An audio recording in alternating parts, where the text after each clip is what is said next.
இதான் ஐயா வேதம். என் வேதம் இதுதான்.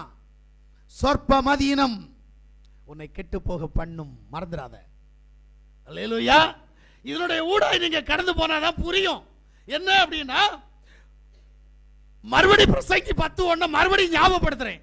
செத்த ஈக்கள் தைலக்கனுடைய பரிமள தைலத்தை நாரி கெட்டுப்போக பெண்ணும், ஞானத்திலும் கனத்திலும் பெயர் பெற்றவனை சொற்ப மதியனமும் அப்படியே செய்யும். அல்லேலூயா.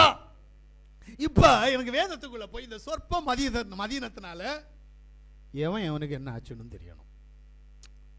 நம்ம எல்லாம் நினைச்சுட்டு இருக்காது, இவ்வளவு தானே செஞ்சேன், இவ்வளவு தானே யோசித்தேன், இவ்வளவு தானே பண்ணினேன், இப்படி தானே செஞ்சேன், இதுல எல்லாம் போய்தா அப்படிதானே இந்த எண்ணத்தை தர்றது பிசாசு. நான் ஒரு நாள் ஜெபிக்கல, இதுக்காவா இது? உபவாசத்துல என்ன கொஞ்சோல அரிசியை தூக்கி வாயில போட்டேன், இதுக்கா இவ்வளவு? அப்படித்தானே இல்லையா? அது எனக்கு பழக்கங்க. உபவாசம் தான். 2 அரிசியை தூக்கி வாயில போட்டுட்டேன். அதான் நான் நேரமே கேட்டேன், விஷத்தை தூக்கி வாயில போட்டுட்டு சொல்லு, இவ்வளவு தானே செஞ்சேன்னு செஞ்சு பாரு. இல்ல, அதுக்கு மட்டும் புத்தி வேலை செய்யல, இதுக்கு புத்தி வேலை செய்ய மாட்டேங்குதுல. எனக்கு இங்க ஒரு சகோதரனை தெரியும். யாரு அவருன்னா, எபிரேயருடைய புத்தகம் 12வது அதிகாரத்தில் 16-17 ஆகிய வசனங்களை நான் வாசிக்கிற போது, என்ன தப்பு பண்ண எனக்கு சொல்லு. பசி சிறுகுடல் பெருங்குடல் தின்னுது, பெருங்குடல் சிறுகுடல் தின்னுது, சாப்பாடு இல்ல. இதுக்காக சொந்த சகோதரன் சாப்பாடு கேட்கிறான். சாப்பாடு கேட்டவன்கிட்ட போய் வஞ்சந்திக்கிறது யாருன்னு எனக்கு தெரியுது, யாக்கோபு. அண்ணன் பசிக்குதுன்னா தம்பி கொடுக்கணுமா வேண்டாமா? ஏசா செஞ்ச தப்பு என்ன? வயிற்று பசிக்கு சாப்பாடு கேட்டான், யாக்கோபு கொடுத்தான். கொடுக்கிற நேரம் சொன்னா, நான் சாப்பாடு தரேன், உன்னிட்ட இருக்கிற சேஷபுத்திர பாகத்தை எனக்கு தருவியான்னு கேட்டான். இவனுக்கு அவசரத்துல பசியில எதுவும் தெரியாதுங்க. பாலைவனத்தில் போய் கிடந்துட்டு பசிக்குதுன்னு நேரத்தில் உன்னிட்ட ஒரே ஒரு தாலி கிடக்குது கழுத்தில். ஒருத்தன் வந்து கேட்குறான், உனக்கு பாலைவனத்தில் குடிக்க தண்ணி இல்லை, நான் வறண்டு செத்து போகிற, நான் தண்ணி தரேன் தாலியை தான்னு கேட்டால் கொடுப்பியா கொடுக்க மாட்டியா? கொடுப்பே இல்லை. அங்கே பாருங்க, கொடுப்ப. இதுதான் நடந்தது. இது தப்பா?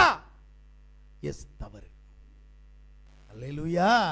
இங்கதான் சிக்கல். நம்ம பார்வையில் இது சரி, அவருடைய பார்வையில் இது தவறு. ஏன்னா சேஷ்டபுத்திர பாகத்தை அவன் விற்று போட்டான்.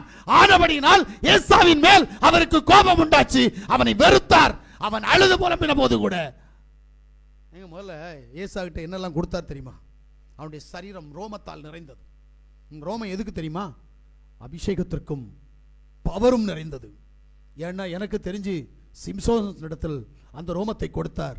அவன் அதிகாரம் பெற்றவனாக இருந்தான். அதே வல்லமை இவனிடத்தில் இருந்தது, ஆனால் அவன் அதை இழந்தான். இதை வாங்குவதற்காக யாக்கோபு அதுபோல் ஒரு நடிப்பு நடித்தான். தன்னுடைய உடம்பு அவன் தாயிடத்தில் கேட்பான், அம்மா அவன் ரோமம் நிறைந்தவன், நான் இப்போ போய் அப்பன்ட்ட போய் இப்போ ஏமாத்த போனா அவர் என்ன தடவி பார்ப்பாரு, இப்போ அந்த ரோமம் இல்லைன்னா எனக்கு ஆசீர்வாதம் கிடைக்காது, என்னம்மா செய்ய, சாபம் வந்துருமே நினைச்சான். இப்பதான் தாய் சொல்லி கொடுக்குறா, ஆட்டுத்தோலை போத்து முடி தானா இருக்கும், பரவாயில்ல. வஞ்சிப்பதற்கு தாய் ஆலோசனை கொடுத்த பின்பு கூட அவனை தேவன் புறக்கணிக்கவில்லை. அவன் ஒரு காரணத்துக்காக மட்டும்தான் தவறு செய்தான். யாவை அறிகிற அறிவுக்காக, யாவுடைய சித்தம் செய்வதற்காக, இழந்து போகிற அந்த நன்மையை தான் சுதந்திரித்துக் கொள்ள வேண்டும் என்பதற்காக மட்டுமே அவன் ஓடினான். நமக்கு அது அற்பமா தான் தெரியும். நான் தான் சொன்னேன்ல, வயிற்று போஜனத்துக்கு தானே. எஸ், தேவன் கொடுத்தது. உன்னிடத்தில் என்னெல்லாமோ கொடுத்திருக்கிறார், கொடுத்ததை ஏதோ உண்மையா வச்சிருக்கிற. இங்க ஒரு அம்மா சொல்லுவாங்க, நான் ஜெபிச்சேன்னா இப்பவே பழையது போல வந்துருவேன், இப்ப வரட்டும் பாப்போம். அப்படித்தானே? அந்த ஆள் செத்து போச்சு, இப்ப இருக்கிற வேற பிசாசு. எனக்கு தெரிஞ்சது இதுதான். ஐயா, நான் விசுவாசிகளை அளந்து வச்சிருக்கிறேன். நீ எப்ப தவறுவ, தவறு எங்க போவேன்னு சொல்லி எனக்கு தெரியும், நீ சொல்ல வேண்டாம். அப்படி இல்லைன்னா நான் ஆசாரியனா இருக்க முடியாது. நல்லா புரிஞ்சுக்கணும். என்கிட்ட இருக்கிறது ஒருத்தரோ 9 பேரோ இல்ல 50 பேரோ, எவ்வளவு பேர் வேணாலும் இருங்க, அது என் மைண்ட் செட்டுக்கு ஒத்த மாதிரி தான் இருக்கணும். அப்பதான் அவங்களை குறித்து என்னால யோசிக்க முடியும். அவங்களை குறித்து என் தேவனுடைய வார்த்தை எனக்கு கடந்து வரும். நான் அவங்களை எச்சரிக்கணும், அவங்க மனம் திரும்பணும். இல்ல அவங்க அவுட். இதான் உண்மைங்க. எனக்கு தெரிஞ்ச பாடம் இதுதான். இன்னைக்கு ஏசாவுக்கு நடந்த சம்பவம் உனக்கு நடக்குமா நடக்காதா? முதல்ல அது புரி. நீ சின்ன சம்பவம் நினைக்கிறியே, ஏசா எவ்வளோ பெரிய தப்பை தஞ்சா? இல்லையே, சின்ன தப்பு. இருந்ததை கொடுத்துட்டு இன்னொன்று வாங்கினான். பண்டமாற்று முறை, எவ்வளோதானே. இது யார் செய்யல? தேவன் இந்த உலகத்தில் அனுமதித்தது. ஒன்றை கொடுத்துதான் இன்னொன்று வாங்க வேண்டும். இன்புட் இல்லாமல் அவுட்புட் இல்லை. கொடுத்தான், வாங்கினான். இதை தவறு என்று நினைத்தவரை உதறி தள்ளிவிட்டார் அல்லவா? உன்னிலை என்ன? இரண்டாவது, 1 சாமுவேலுடைய புஸ்தகம் 13வது அதிகாரம் 5லிருந்து 14 வரைக்கும் வாசித்தீங்கன்னா அங்க ஒரு சம்பவத்தை சொல்லுவார். பெலிஸ்தர் இஸ்ரவேலோடு யுத்தம் பண்ணும்படி 30,000 ரதங்களோடும் 6,000 குதிரை வீரரோடும் கடற்கரை மண்டலத்தனை ஜனங்களோடும் கூடி கொண்டு வந்து பெத்தாவேலுக்கு கிழக்கான மிக்மாசிலே பாளையம் இறங்கினார்கள். அப்பொழுது இஸ்ரவேலர் தங்களுக்கு உண்டான இக்கட்டை கண்டபோது ஜனங்கள் தங்களுக்கு உண்டான நெருக்கத்தினாலே கெபிகளிலும் முட்காடுகளிலும் கண்மலைகளிலும் துர்கங்களிலும் குகைகளிலும் ஒளித்து கொண்டார்கள். எபிரேயர் சிலர் யோர்தானையும் கடந்து காத் நாட்டிற்கும் கீலேயாத் தேசத்திற்கும் போனார்கள். சவுலோ என்னும் கில்காலில் இருந்தான். சகல ஜனங்களும் பயந்து கொண்டு அவனுக்கு பின் சென்றார்கள். அவன் தனக்கு சாமுவேல் குறித்த காலத்தின்படி 7 நாள் மட்டும் காத்திருந்தான். சாமுவேல் கில்காலுக்கு வரவில்லை. ஜனங்கள் அவனை விட்டு சிதறி போனார்கள். வாசிக்கப்பட்ட வேத பகுதியில் என்ன நடக்குது அப்படின்னா, சாமுவேல் வந்துதான் பலி செலுத்தணும். இப்ப சவுல் நினைக்கிறான், சாமுவேலை காணல, நான் ராஜா, அபிஷேகம் பண்ணப்பட்டவன், நான் பலி செலுத்தினா என்ன? அவ்வளவுதான் மேட்ரு. ஏங்க இது தப்பா? ஜெபிக்கிறது தப்பாங்க, ஆராதிக்கிறது தப்பாங்க. ஆமா, உனக்கு என்ன பார்ட் கொடுத்தாரோ அந்த பார்ட்டை மட்டும்தான் நீ செய்யணும். ஒரு நாள் யாவுடைய பெட்டி மாட்டு வண்டியில் வந்துகிட்டு இருக்குது. மாட்டு வண்டி வந்த நேரம் மாடு வண்டி என்ன செஞ்சது? புரண்டுடுச்சு. மாடு புரண்டு பெட்டி கீழே விழ போகுது. எங்க நல்லெண்ணம் கொண்ட ஒரு மனுஷன், உங்க பார்வைக்கு அப்படித்தானே, என் பார்வைக்கு அப்படித்தான், நானும் உங்களை மாதிரி தானே. நல்லெண்ணம் கொண்ட ஒரு மனுஷன், ஐயோ கர்த்தருடைய பெட்டி விழக்கூடாது அப்படின்னு சொல்லி போய் பிடிக்க போனான். டேய் நீ யாரா? உள்ள நான் இருக்கிறேன், நீ என்ன பிடிக்கிற? நீ யாரு?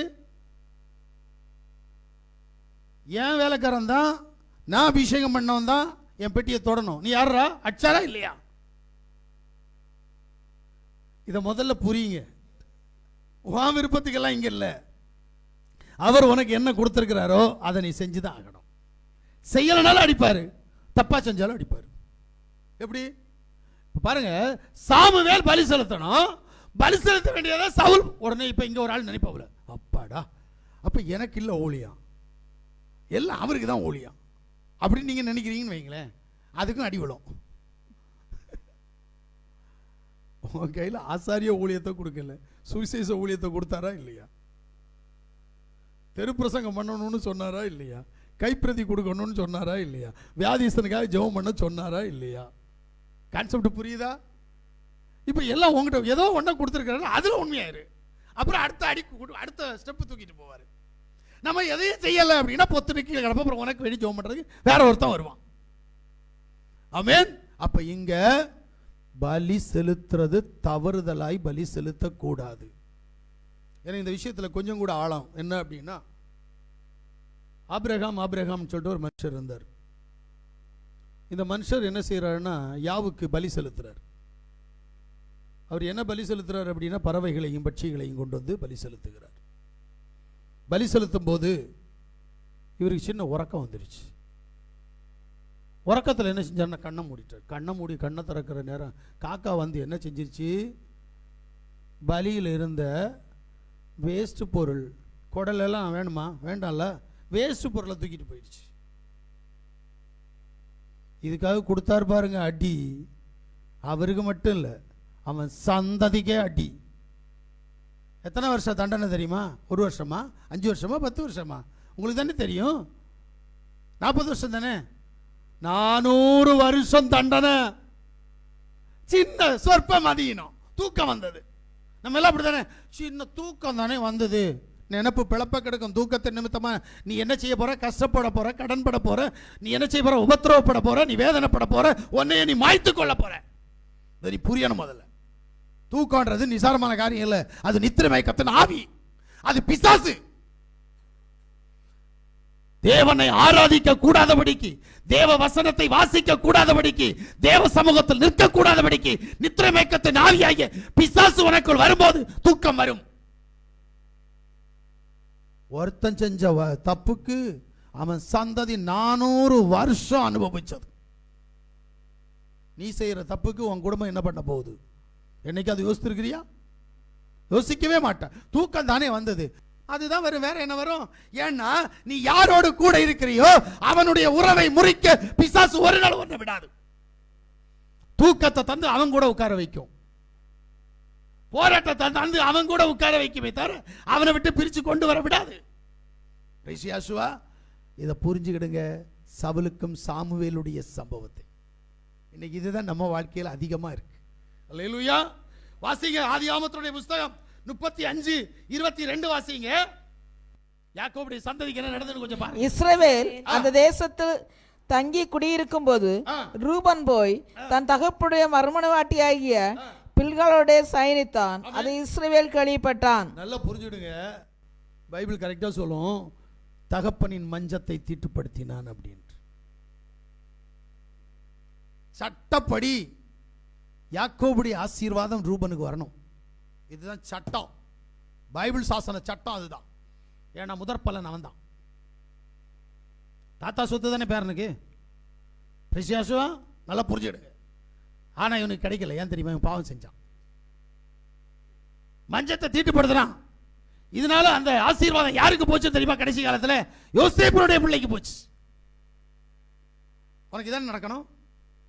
சொற்பம் அதீனம் தானே, சின்ன முட்டாள்தனம் தானே, நான் சின்ன பாவம் தானே செஞ்சேன். ஜாக்கிரதை, என் தேவனுடைய சமூகத்தில் சின்ன பாவம் பெரிய பாவம்னு இல்லை. நீ தேவனுக்கு எப்படி இருக்கிற, உன் மனசு தேவ சமூகத்தில் எப்படி இருக்குது, உள்ளான மனம், உள்ளான மனுஷன் எப்படி இருக்கிறான், புறம்பான மனுஷன் எப்படி இருக்கிறான், அறிகிற அறிவு ரொம்ப முக்கியம். பிரேசியாசுவா, நம்ம ஏதோ ஒன்று நினைச்சுக்கிட்டு எப்படியோ வாழ்ந்துட்டு இருக்கிறோம்.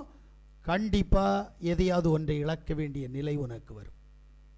அது எதை இழக்க போறேன்னு உனக்கு தான் தெரியும், எனக்கு தெரியாது. வேதம் என்ன சொல்ல தெரியுமா? எதை இழப்பேன்னு சொன்னாரு? நீ எங்க அதிகமா நேசிக்கிறியோ அங்க ஆப்பு வைப்பாரு. பைபிள் அப்படிதான் சொல்லுது. நீ ஏன் சொல்ல கேட்க மாட்டேங்கிற? நான் உனக்கு நிறைய செஞ்சிருக்கிறேன், நிறைய நன்மையை செஞ்சிருக்கிறேன், நீ கேட்க மாட்டேங்கிற. நீ என்ன செய்யற? வேற எதையோ நேசிச்சுட்டு இருக்கிற. உனக்கு அப்ப நான் ஆப்பு வைக்கிறேன். நீ எதை நேசிக்கிறியோ அதை நான் பிடுங்கிடுறேனே, அப்பதான் நீ திருந்துவியான்னு பார்க்கட்டும். ஆமீன். ஜாக்கிரதை. இன்றைக்கு கொடுக்கிற எச்சரிப்பின் சத்தம் உன் ஆயுசு நாட்களையும் மறக்கக்கூடாது. ஏன்னா தேவன் வார்த்தையை கொண்டு உன்னிடத்தில் பேசுகிறார். அவர் பேசுகிற வார்த்தை நிச்சயமாய் உன்னை ஒரு நாள் சந்திக்கும். ஆமீன். அல்லேலூயா.